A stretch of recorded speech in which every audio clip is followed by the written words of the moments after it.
Waktu itu bulan Maret 2021 ini ya, lawyernya minta untuk bertemu, minta untuk temu saya dengan lawyer saya, dia dengan lawyernya dia memakai lawyer dua ya, perempuan dua, satunya lebih tua, satunya lebih muda. Kita bertemu di kantor polisi, mediasi. Ini lawyernya mendahulunya dengan permintaan maaf ya kan, sangat menyesal sekali katanya. Tapi ini ngomong dari mulutnya lawyernya, tidak dari mulutnya pelaku ya kan. Mereka minta dimaafkan ya kan intinya. Waktu itu saya bilang, loh, saya memaafkan itu juga perlu pertimbangan. Saya ini kondisi sekarang ini, saya ini tidak tahu kenapa saya dipukuli seperti itu. Ini saya tidak tahu. Saya aja tidak tahu kenapa saya dipukuli. Saya memaafkannya itu berdasarkan apa pertimbangannya. Lalu dia bilang begini, bahwa alasannya dia memukuli bahwa dia itu sedang melindungi adiknya katanya. Saya kaget, melindungi dari apa? Saya ceritakan ke dia, kamu tahu enggak bahwa adikmu yang setelah sembuh dari COVID-19 bulan Oktober itu, adikmu yang minta ketemu dan minta maaf, minta rujuk, kamu tahu enggak? Saya bilang gitu. Enggak tahu katanya. Saya kasih tahu, adikmu minta ketemu dan kakiku ini ditarik-tarik adikmu, dia minta maaf, minta ampun. Saya enggak bohong, minta maaf, minta ampun dia. Saya ditarik-tarik, kaki saya dicium-cium, minta maaf, minta ampun setelah dia sembuh dari COVID.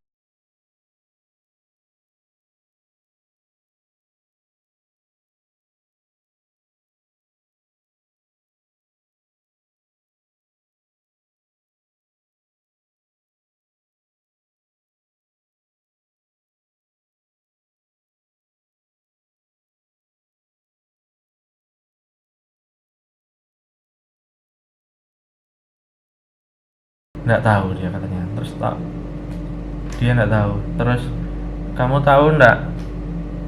Ini saya ngomong ke Andika ya.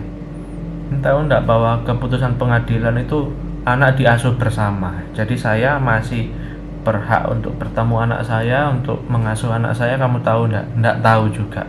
Dan dia alasannya juga memukul itu katanya refleks katanya. Terus terang saya dengan alasan seperti itu nggak terima. Memukul bertubi-tubi seperti itu kok refleks. Lagian sudah dilerai, dia masih nyerang saya lagi, kok itu katanya refleks. Dikasih jawaban seperti itu ya, itu jawaban yang menghina akal sehat menurut saya. Lalu nggak cerita, waktu itu mediasinya cuma sebentar, waktu itu udah selesai. 1-2 minggu kemudian pihak lawyer mereka meminta untuk diberikan mediasi kembali. Kali ini dengan mendatangkan pihak keluarga. Dari keluarga saya, mereka juga dari keluarga mereka, mempertemukan kedua belah pihak keluarga gitu maksudnya. Baik, maksudnya lawyernya baik ini, maksudnya lawyernya untuk mendamaikan ya kan. Baiklah, saya bersedia untuk kasih kesempatan mediasi kembali ya kan. Jadi waktu itu sepakat mediasinya tidak di kantor polisi, waktu itu mediasinya di tempat makan. Jadi waktu itu mediasi saya dengan pihak keluarga, pihak kakak saya, mama saya, mereka juga dengan pihaknya bapaknya, mantan istri diajak ya kan. Ibu mertua enggak diajak waktu itu. Kurang lebih sama, mereka minta maaf atas nama keluarga. Namun yang bicara minta maaf ini tuh tetap dari mulut lawyernya ya kan. Waktu itu saya terusik. Saya enggak seret dengan permintaan maaf lawyernya, bukan karena lawyer yang minta maaf. Bukan karena lawyer permintaan maafnya lawyer, tapi karena ini tidak keluar dari mulutnya pelaku langsung ya. Jadi waktu itu saya bilang begini, sampai detik ini pun saya tidak melihat itikat baik dan itikat penyesalan dari pihak pelaku, ibu lawyer, saya bilang gitu. Jadi saya rasa mereka ini tidak menyesal. Lalu ibu lawyernya BCI ke pelaku ya, ke si Andikanya ini, BCI begini. Akhirnya dia bilang minta maaf dari mulutnya langsung ya kan. Nunggu disuruh lawyer untuk minta maaf. Lalu udah waktu itu maunya apa, terus apa, damai ini terus maunya apa, saya ditanyai begitu kan. Waktu itu saya menjawab begini, waktu mediasi kedua ini, "Eh, pemukulan, kondisi kamu mukul ini itu efeknya panjang, efeknya banyak. Kamu mukul ini tidak hanya tentang tanganmu yang memukul pelipisku hingga sobek aja, tidak tentang itu aja, tapi kamu ini juga merusak hubungan pernikahan yang sedang kembali rujuk." Saya bilang seperti itu. Kalau hanya masalah mukul aja, aku ndak minta ganti rugi. Aku ndak akan minta ganti rugi biaya pengobatan, biaya jahitnya berapa, biaya pengobatannya, biaya kontrolnya berapa. Aku ndak akan minta ganti rugi itu ke kamu. Ndak akan minta ganti rugi materi. Menurut saya materi ndak ada artinya. Saya bilang gitu ke mereka. Tapi kalau yang kamu rusak dengan perilaku ini kan juga pernikahan. Ya, inisiatifmu apa memperbaiki pernikahan yang rusak ini, yang sedang kembali rujuk tapi kamu rusak lagi, ini inisiatifmu apa? Saya bilang begitu kepada lawyernya. Lalu setelah rundingan saya dengan tim lawyer saya, mama sama kakak, waktu itu ini pihak lawyer, mama saya, kakak bilang sudah lanjut aja, prosesnya sudah lanjut aja. Tapi waktu itu saya punya pendapat lain, dan saya waktu itu pikiran saya berubah pikiran di waktu itu. Lawyer saya juga bingung menghandle, karena pertemuan terakhir juga saya sepakatnya gimana, karena saya sudah bertemu sama lawyer minta saya apa, dan ternyata saya berubah pikiran pada waktu itu. Saya mintanya, ya kalau kamu mau, saya mau minta rujuk dengan istri saya, dengan adikmu, karena memang sebelum pemukulan pun saya dan istri ini juga dalam rangka rujuk. Nah, dengan ini saya minta rujuk dan langsung boyongan ke rumah. Artinya yang saya minta langsung boyong ke rumah, anak saya diboyong, istri saya juga diboyong. Tentang pekerjaan, tentang istri bekerja, gak usah join income lagi, ndak, kerja, kasihkan semua buat keluargamu, buat mamamu, papa mamamu, kamu. Saya sanggup menafkahi anak dan istri, saya bilang begitu. Dan pada waktu itu sepakat, istri sepakat untuk rujuk, disaksikan lawyer dari pihaknya, lawyer dari pihak saya, disaksikan bapaknya juga, bapaknya istri juga. Oh ya, begini ya, kondisi akhir dari mediasi waktu itu sepertinya happy ending. Tuh ya, bakal rujuk tuh kan ya. Lalu deadline waktunya kan 1 minggu setelah mediasi. Pihak penyidik kepolisian menanyakan kelanjutan kasus kepada saya. Gimana Pak Theo, prosesnya gimana ini, jadi damai atau gimana, atau bagaimana lanjutannya? Saya hanya meneruskan keputusannya sampean. Iya Pak, ini masih proses damai, kasih waktu seminggu Pak untuk mereka mempertimbangkan, mereka untuk bergerak gitu kan. Apa yang terjadi 1 minggu kemudian, sampai deadline waktu yang ditentukan sama pihak penyidik, mereka di menit terakhir siang-siang lawyernya ngabari saya. Kita telepon bertiga, lawyer saya dan saya, bilang bahwa nggak bisa rujuk, nggak bisa langsung boyongan, karena istri perlu waktu untuk menata hati lagi untuk menerima saya, katanya begitu. Nah, kesepakatannya apa, jadinya apa ya kan? sebelum pemukulan pun sudah OTW rujuk, sekarang kok jadi alasan menerima butuh waktu lagi. Ya saya sudah agak paham lah ya sama perilaku mereka ya kan. Saya juga sudah hampir pernah 2 tahun juga jadi bagian dari keluarga mereka. Saya paham perilaku keluarga mereka bagaimana. Jadi siang itu, waktu itu mereka bilang kepada saya bahwa tidak bisa boyongan, perlu waktu lagi. Pada menit itu juga saya bilang ke lawyer, Om lawyer, sampaikan kepada pihak penyidik bahwa kesepakatan damai gagal, rujuk gagal. Dan lawyer meneruskan kepada penyidik bahwa mediasi gagal, mereka tidak serius menjalankan kesepakatan mediasi. Itu kata lawyer, meneruskan keinginan saya kepada pihak penyidik.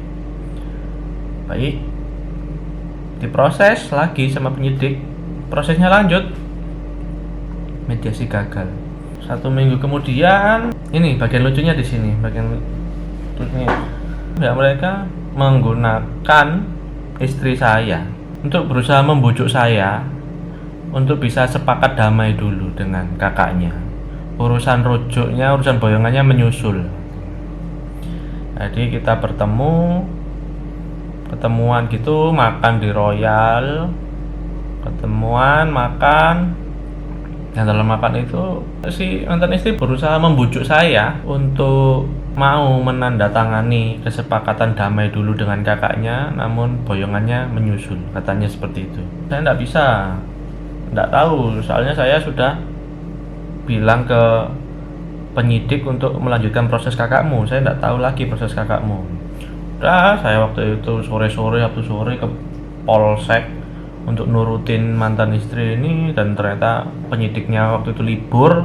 Bujuknya itu terlalu mengada-ngada gitu ya, gelagat bujuknya itu berusaha untuk mempengaruhi saya, bujuk untuk tanda tangan kesepakatan damai apalah. Pada hari itu juga saya mencium gelagat-gelagat busuk gitu ya kan. Oke, pada Sabtu sore itu lalu pulang, saya dan mantan istri setelah keluar itu pulang, saya pikiran saya mampir di warung kopinya teman saya, daerah tempat rumah mantan istri saya itu. Di daerah situ warkopnya, saya telepon langsung kakaknya si Andika, saya telepon, saya WA, saya bilang ada yang perlu kita selesaikan ini, kayaknya ada yang nggak paham ini tentang masalah kita. Saya ajak ketemuan si Andikanya, dia datang bawa temannya dia. Setelah ketemu, saya jelaskan langsung ke Andikanya. Saya bilang begini, kamu nggak usah nyuruh-nyuruh adikmu lagi untuk membujuk saya, untuk ngadalin saya, untuk damai sama kamu. Permintaan saya sudah jelas. Saya minta kamu boyongan, anakku tinggal di tempat saya juga sebentar lagi rumah saya sudah jadi, anak saya, istri saya boyongan. Kamu juga harus minta maaf di gereja dengan semua perilakumu itu. Syarat saya itu, dan hanya itu syarat saya, nggak ada yang lain. Kalau kamu menawar kurang dari ini, ya udah nggak bisa. Dan waktu itu dia bilangnya begini, ya nggak bisa langsung boyongan, gimana harus nikah dulu baru boyongan. Kelihatannya bener ya, kelihatannya bagus ya sarannya, tapi saya punya pendapat lain. Pihak mereka itu bilang bahwa ya kalau boyongan ya harus nikah dulu. Sekarang mereka berusaha berkata tentang apa yang baik tentang pernikahan ya kan, nikah dulu baru boyongan. Padahal dalam prakteknya mereka ini adalah orang-orang yang melecehkan hakikat pernikahan dalam hidupnya. Mereka menggunakan frase kata yang baik padahal niatnya mereka ini untuk memisahkan sebenarnya kan, untuk sebisa mungkin tidak menyetujui boyongan dan rujuk itu.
Singkat cerita, permintaan saya itu tidak sanggup mereka penuhi.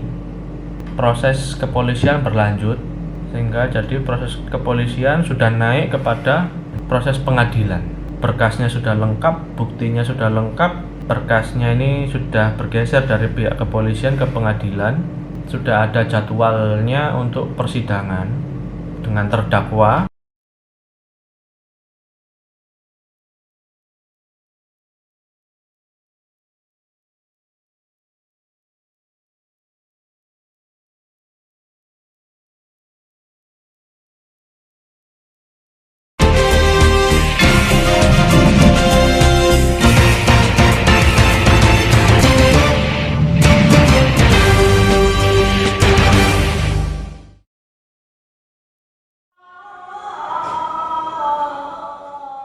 Dalam sidang yang digelar di ruang sidang Cakra, Pengadilan Negeri Sidoarjo, Jaksa Penuntut Umum menghadirkan saksi korban Julius Theo Kres beserta 4 saksi lainnya untuk menjadi saksi dalam sidang dengan agenda pemeriksaan keterangan saksi.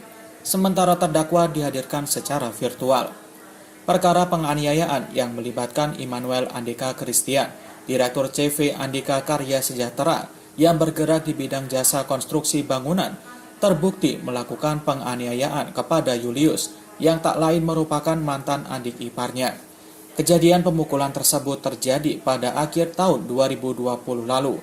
Saat persidangan, menurut keterangan korban Julius, kasus penganiayaan ini berawal dari masalah di mana saat itu ia ingin menjenguk anaknya, namun dilarang oleh keluarga mantan istri. Dari situ terjadilah cekcok antara terdakwa dan korban, hingga terjadilah pemukulan yang dilakukan terdakwa sampai korban luka dan berdarah. Tidak terima dengan perbuatan mantan kakak iparnya ini, korban lantas melaporkan kejadian tersebut ke polisi dan melakukan visum di salah satu klinik dokter. Ini kasus penganiayaan. Saya waktu itu waktu ingin menjenguk anak saya yang kondisi saya dan mantan istri sudah bercerai, saya ingin menjenguk dan entah bagaimana, entah apa yang mereka pikirkan, saya dilarang bertemu dan mereka sampai memukul seperti itu. Atas kejadian ini, tersangka dijerat dengan pasal 351 ayat 1 KUHP tentang penganiayaan dengan ancaman hukuman pidana penjara paling lama 2 tahun 8 bulan. Agung Dharma, Surabaya TV.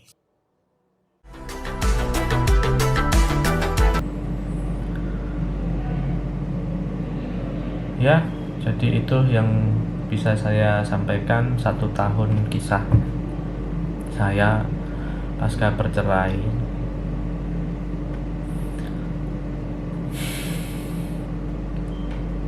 Semoga ada hikmahnya. Dan